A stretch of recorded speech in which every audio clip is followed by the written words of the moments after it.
सभी का स्वागत और अनिल जैन का प्यार भरा नमस्कार। दोस्तों, जैसा आपने सुना है कि आजकल बहुत ग्रह, बहुत प्लैनेट जो है उनका जो मोशन हो रहा है वो वक्री हो रहा है, जिसको हम रेट्रोग्रेड मोशन कहते हैं।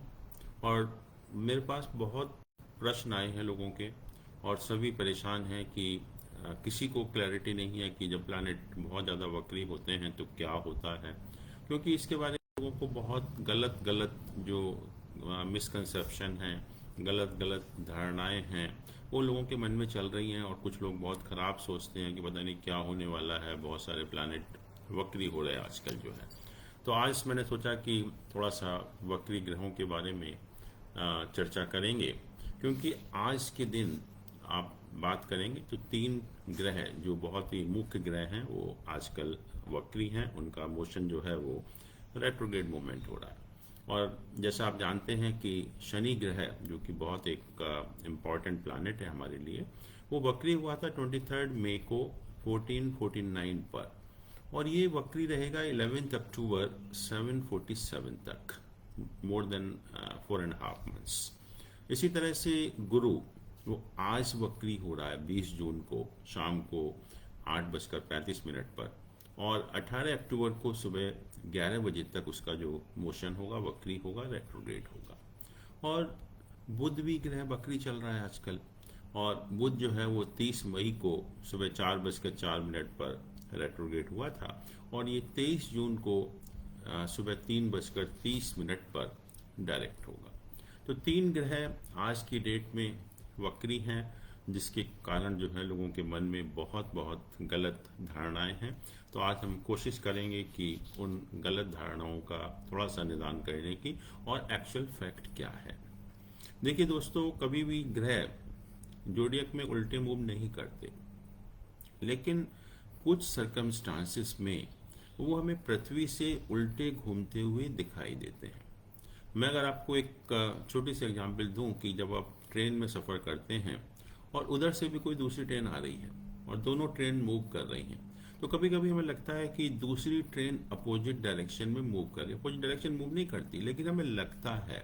वही चीज़ यहाँ ग्रहों के साथ है कि कुछ कंडीशंस में ऐसा लगता है कि ग्रह जो है उल्टे मूव करते हुए दिखाई देते हैं।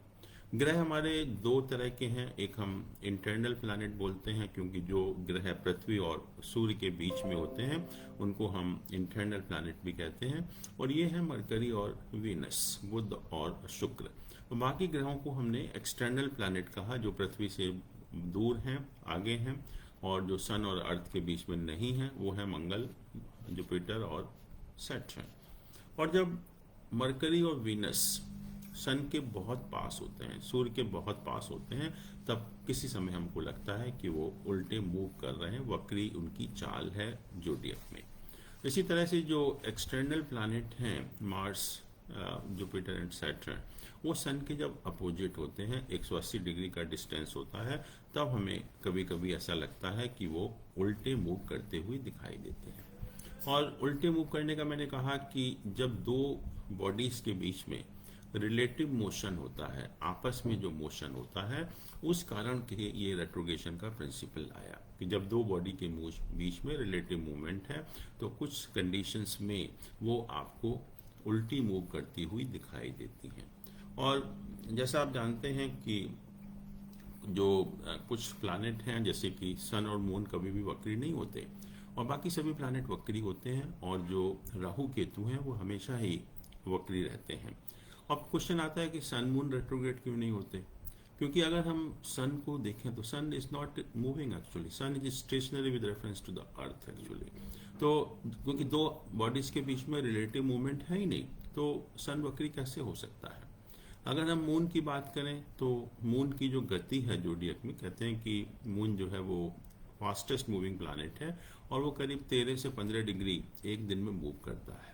जबकि हमारी जो एक्लिप्टिक है, या हम उसको अर्थ का मोशन कहें, दैट इज 1 डिग्री। तो comparison to moon, earth is stationery.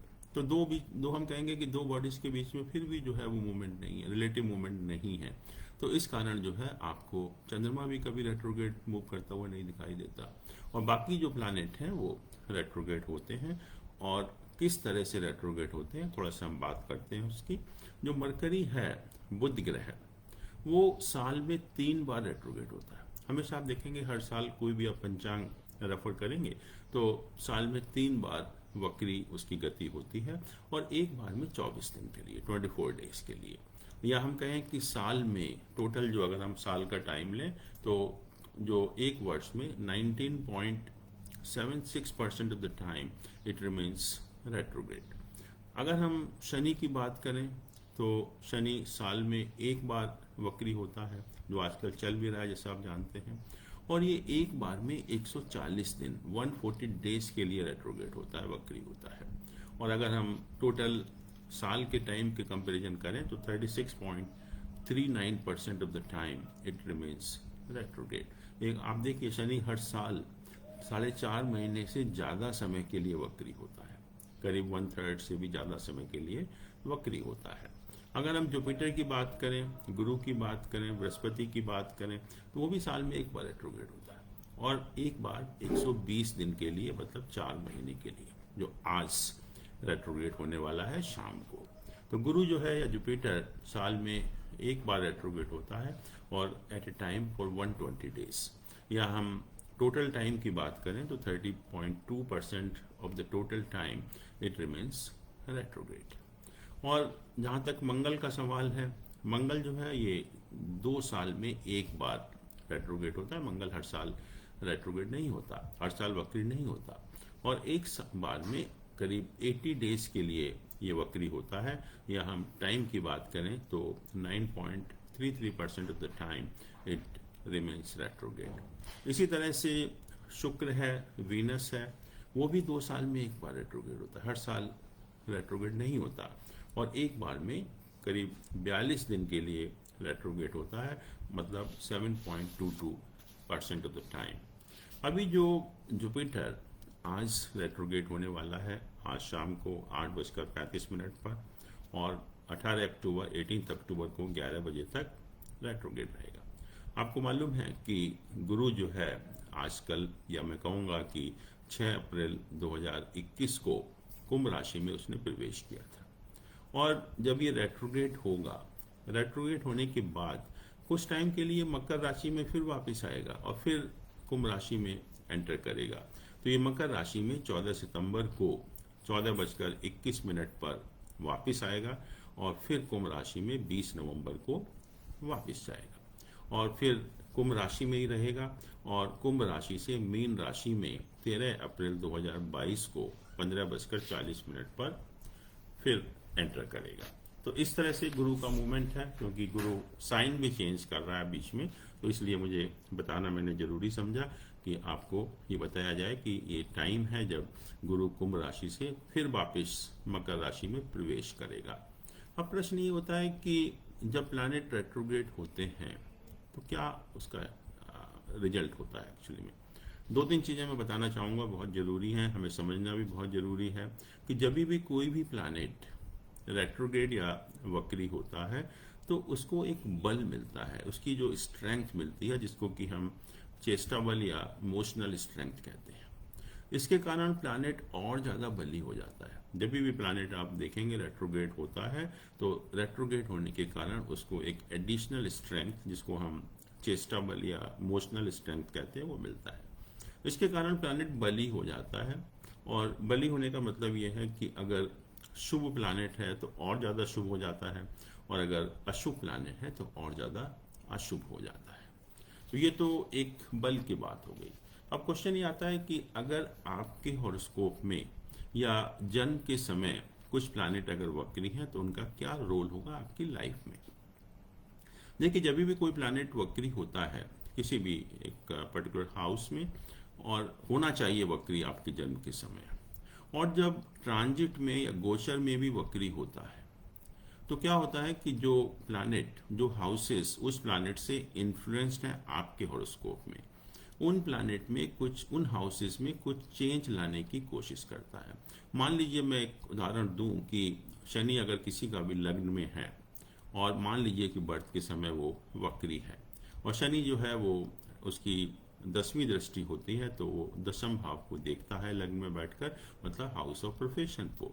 और अगर इस समय शनि जैसे वक्री चल रहा है तो आप देखेंगे ऐसे लोगों का जो वर्क प्लेस है जहाँ पर वो काम कर रहे हैं वहाँ कुछ ना कुछ बदलाव अवश्य होंगे। जब भी शनि ट्रांजिट में वक्री होगा जैसा आजकल चल रहा है तो वहाँ पर जो है वो कुछ ना कुछ बदलाव लाने की कोशिश करता है।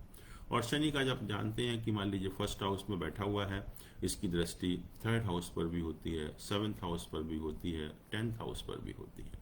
तो एक ग्रह 4 भावों को प्रभावित करता है, एक ग्रह 4 भावों को प्रभावित करता है। तो मान लीजिए किसी के जन्म पत्री में या वर्त के समय कई सारे प्लैनेट रेट्रोग्रेड हैं, कई बार होता है 3 प्लैनेट भी हैं, 4 भी हैं, 5 भी प्लैनेट रेट्रोग्रेड होते हैं किसी के बर्थ टाइम में। इसका मतलब क्या हुआ कि वो जो है उनका जो इन्फ्लुएंस होगा that will be almost in all the houses in the horoscope, और हर जगह बार बार कुछ ना कुछ चेंज आने की कोशिश करेगा। और जब बार बार चेंज आएंगे इसका मतलब जो आपकी लाइफ की स्टेबिलिटी है वो खत्म हो जाती है। ऐसे लोगों की लाइफ देखिए कि जिनके बहुत सारे प्लैनेट रेट्रोगेट होते हैं, वक्री होते हैं आपके हॉरोस्कोप में, ऐसे लोगों की लाइफ में स्टेबिलिटी इज ऑलवेज लैकिंग। हमेशा लाइफ इनस्टेबल रहती है, बहुत उतार चढ़ाव होते हैं, बहुत बदलाव होते हैं, और जो लाइफ में मज़ा आना चाहिए वो नहीं आता। तो ये अगर बहुत सारे प्लैनेट रेट्रोगेट है तो उसका इफेक्ट है which is not considered to be good in astrology. और इसके अलावा भी कुछ और भी बातें हैं, पर्टिकुलरली जो 2 प्लैनेट हैं वीनस और मार्स। वीनस कहते हैं कि ये प्लैनेट सेक्स का कारक है मेल के केस में, और मंगल या मार्स सेक्स का कारक है फीमेल के केस में। तो जब भी ये 2 प्लैनेट आपके हॉरोस्कोप में अगर रेट्रोग्रेड होते हैं, let's say Venus in the case of male horoscope and Mars in the case of female horoscope, तो ये भी कहा कि ये बहुत अच्छा नहीं माना गया कि अगर वीनस मेल के केस में रेट्रोग्रेड है तो male is likely to get involve in some sex scandal.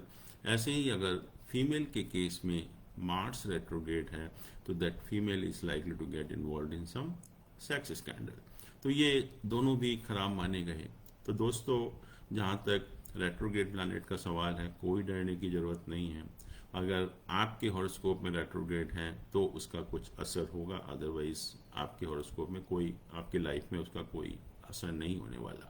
और अगर कोई भी प्लैनेट आपके हॉरोस्कोप में रेट्रोग्रेड है, लोग बहुत कहते हैं कि इस हाउस का असर देगा, उसका असर देगा, बेनिफिक मैलिफिक हो जाता है, मैलिफिक बेनिफिक हो जाता है, सब बिल्कुल भी नहीं है।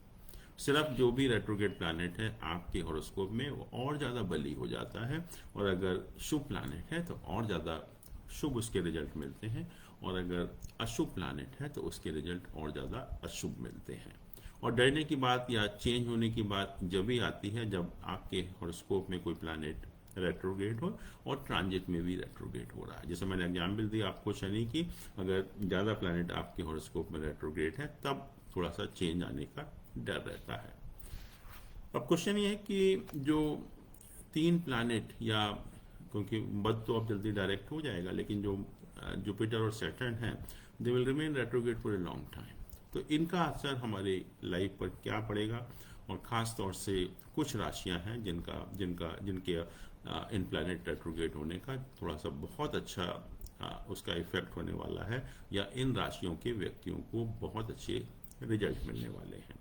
और ये राशियां हैं, मेष राशि है, सिंह राशि है, वृश्चिक राशि है, धनु राशि है, या मीन राशि है।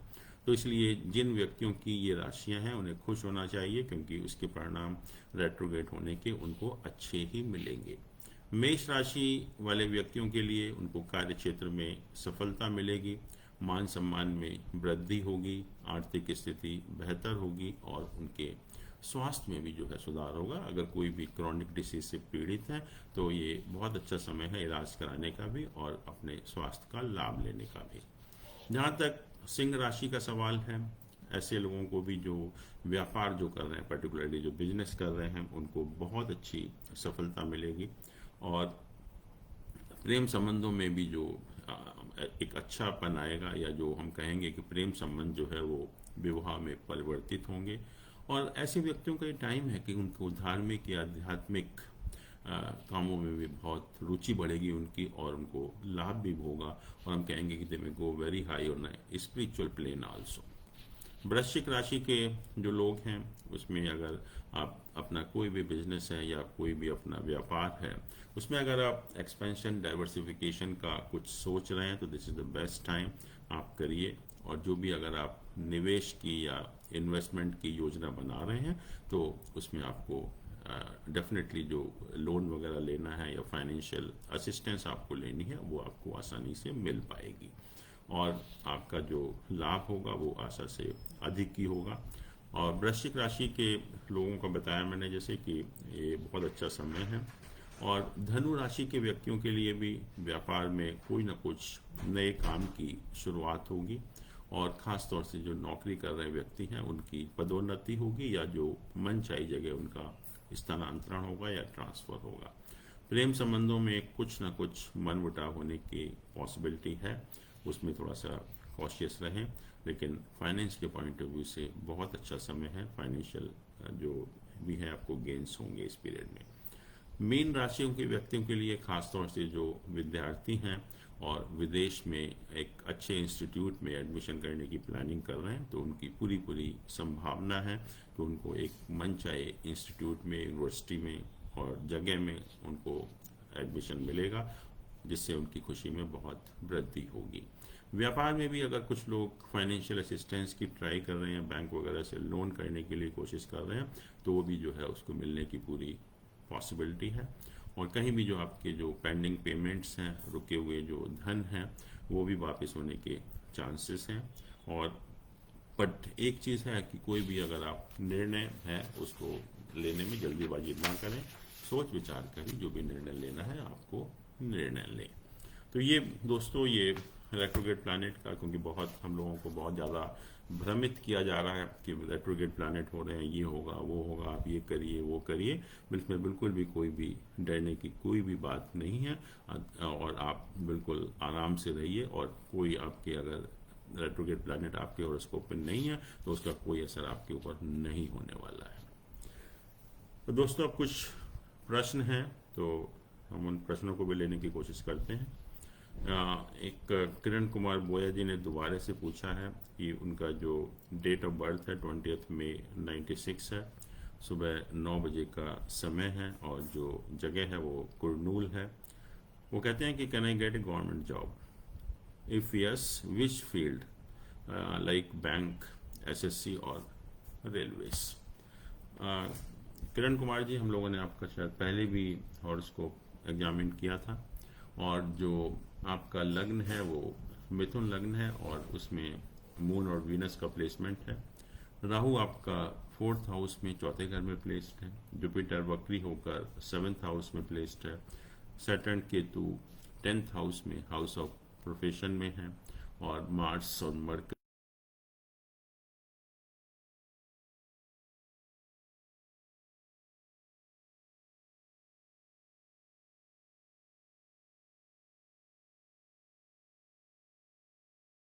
Good status.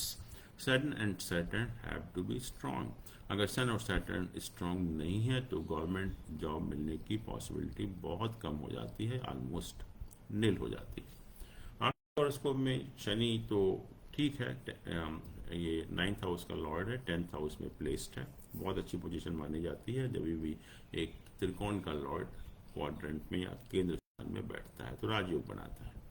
लेकिन जहाँ तक सन का सवाल है, सन जो है वो 12th हाउस में प्लेस्ड है, 12वें भाव में, और इसके ऊपर जो है शनि का भी एस्पेक्ट है और राहु का भी एस्पेक्ट है। शनि का भी एस्पेक्ट है, राहु का भी एस्पेक्ट है, और किसी भी बेनिफिक प्लैनेट का एस्पेक्ट नहीं है। तो सन की पोजीशन बहुत अच्छी नहीं मानी गई आपके हॉरोस्कोप में। और जैसा मैंने कहा कि जब तक सन बहुत अच्छा प्लेस्ड नहीं होगा तब तक आपको बहुत जो एक अथॉरिटी वाला जो जॉब होता है वो नहीं मिलता गवर्नमेंट में पर्टिकुलरली जो है। और मैं कहूँगा क्योंकि शनि का प्लेसमेंट ठीक है तो पॉसिबिलिटी तो कम है। अगर मैं ही नहीं कहूँगा कि आपका सिविल सर्विस एग्जाम में सिलेक्शन हो जाएगा, लेकिन अगर आप खास तौर से अगर रेलवे में ट्राई करेंगे तो रेलवे में कुछ ना कुछ पोजीशन आपको मिलने के बहुत चांसेस हैं, तो आप उसमें ट्राई करिए रेलवे वगैरह में, तो उसमें जो है पॉसिबिलिटी जो है वो हो सकती है।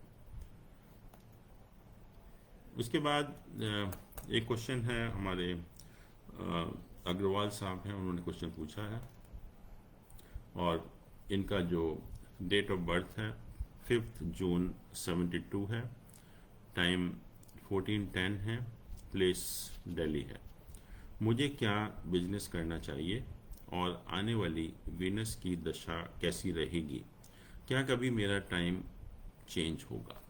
तो इनका हॉरोस्कोप हमने बनाया है और इनके हॉरोस्कोप में जो लग्न है वो कन्या लग्न है।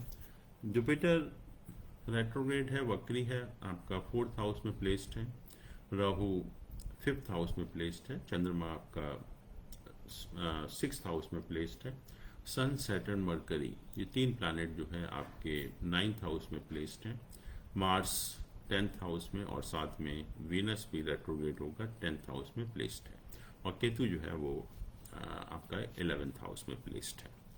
तो पहली चीज़ ये है कि जो 2 प्लैनेट हैं मरकरी और सैटर्न, 2 प्लैनेट बहुत इम्पॉर्टेंट होते हैं हमारे लिए। और सन की जो डिग्री है 21 डिग्री है और मरकरी की डिग्री भी 21 डिग्री है। सैटर्न की डिग्री भी 17 डिग्री है, 17 डिग्री है। तो ये 2 प्लैनेट कम्बस्ट हो जाते हैं, 9th हाउस में तो प्लेस्ड हैं लेकिन कम्बस्ट हो जाते हैं, अस्त हो जाते हैं। और अस्त होने की वजह से ये प्लैनेट वीक ही नहीं हो जाते बल्कि एक मेलेफिक प्लैनेट बन जाते हैं। तो वो एक थोड़ा सा नेगेटिव पॉइंट है आपके हॉरोस्कोप में, जिसको कि थोड़ा सा आपको जो है वो ध्यान करना पड़ेगा। दूसरी जो इस समय आपकी 7.5 चल रही है और 7.5 की जो शुरुआत हुई थी वो 22 जनवरी 2020 को हुई थी। और जैसा आप जानते हैं कि 7.5 साल का समय है जो कि एक मेंटल टेंशन भी देता है। और पर्टिकुलरली जो शनि का ट्रांजिट है आपके वो 5th हाउस में है। 5th हाउस का मतलब है कि this is the house of new opportunities in the profession और वहाँ पर इतना मेलेफिक एसोसिएशन होने की वजह से कोई काम की आपकी शुरुआत नहीं हो सकती और ख़ास तौर से जो काम चल भी रहे हैं ऐसे टाइम में वो काम भी बंद हो जाते हैं।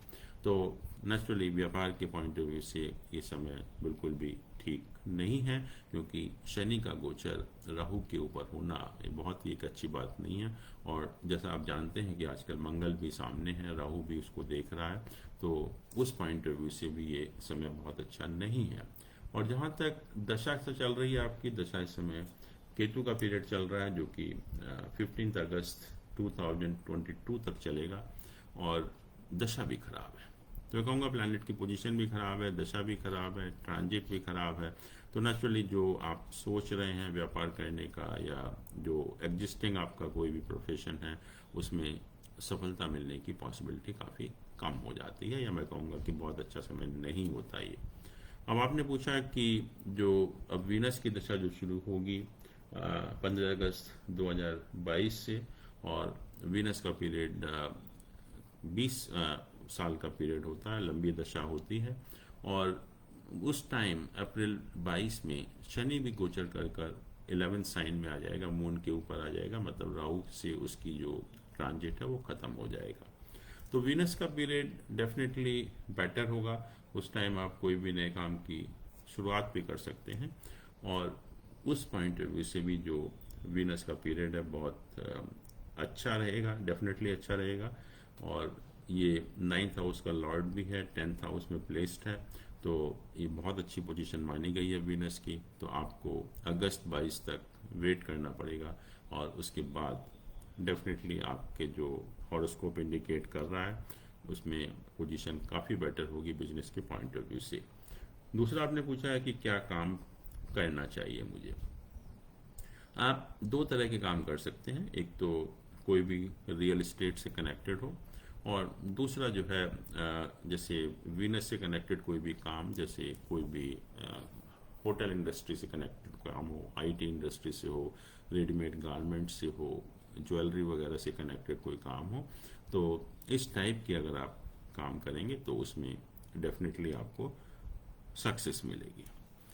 इसके बाद एक प्रश्न है अनुराग जी ने किया है और ये अपने बेटे के बारे में पूछ रहे हैं कि उनका हॉरोस्कोप कैसा रहेगा। और उन्होंने जो टाइम दिया है 14 अप्रैल 92 है। सुबह 8:50 का टाइम है और दिल्ली का बर्थ है। मैं अपने पुत्र के बारे में जानना चाहता हूँ। हमने इनका हॉरोस्कोप बनाया और जो लग्न है वो टॉरस है, वृष राशि है, और वृष राशि में जो सेकंड हाउस में केतु का प्लेसमेंट है, और मून और जुपिटर रेट्रोग्रेड है, वो फोर्थ हाउस में दोनों प्लेस्ड हैं। राहु एट्थ हाउस में है, शनि अपनी ही राशि में नाइन्थ हाउस में प्लेस्ड है, मंगल 10th हाउस में प्लेस्ड है, मरकरी वीनस दोनों 11th हाउस में प्लेस्ड हैं, और सन जो है वो 12th हाउस में प्लेस्ड है।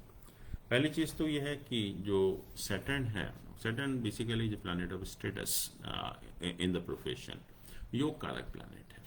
और योग कारक का मतलब होता है कि जब कोई भी प्लैनेट केंद्र और त्रिकोण का लॉर्ड होता है तो हम उसको कहते हैं कि योग कारक प्लैनेट है।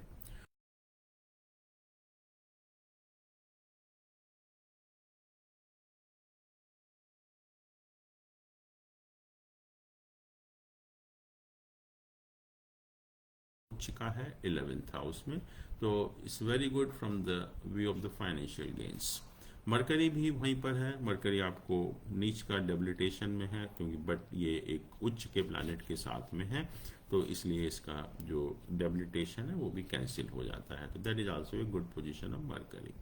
सन भी उच्च का है, सन भी जो है वो उच्च का है, एक्सॉल्टेड साइन में है। इसके अलावा जो मून और जुपिटर का एसोसिएशन है वो इंडिकेट ये करता है कि जो एक गज केसरी योग होता है, बहुत अच्छा योग होता है कि प्रॉस्पेरिटी के पॉइंट ऑफ व्यू से, सुख समृद्धि के पॉइंट ऑफ व्यू से, वो भी जो है बहुत एक अच्छी पोजीशन में है। लेकिन इस समय जो दशा चल रही है इनकी, वो मंगल का पीरियड चल रहा है, और मंगल की दशा में जो सब पीरियड है वो शनि का है। तो मंगल और शनि आपस में 212 पोजीशन में है, तो इसलिए ये दशा बहुत अच्छी नहीं मानी जाती है। और मंगल भी मैं कहूँगा कि ये जो 7th का लॉर्ड है 10th हाउस में है, और इस समय जो गोचर है, गोचर जो शनि का 9th हाउस में है, उसके ऊपर बहुत सारे मैलेफिक प्लैनेट का इन्फ्लुएंस है। तो दशा जो है अभी बहुत फेवरेबल नहीं है। और अभी जो मंगल और मरकरी का पीरियड शुरू होगा 9 जुलाई 2021 से, वो बेटर होगा definitely.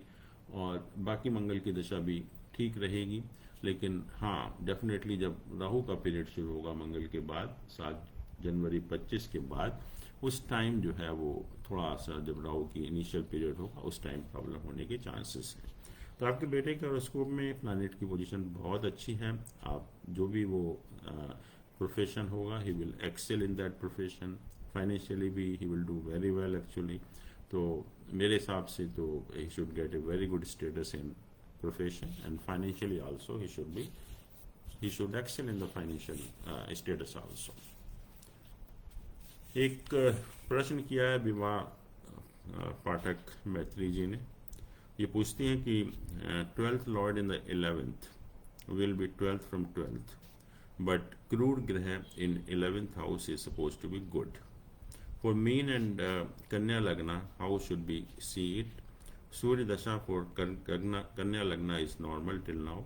Rahu Antar Dasha is running, except giving Jal to Surya. What else can be done? Do explain for Meen Lagna also. तो पहले तो इन्होंने जो कहा कि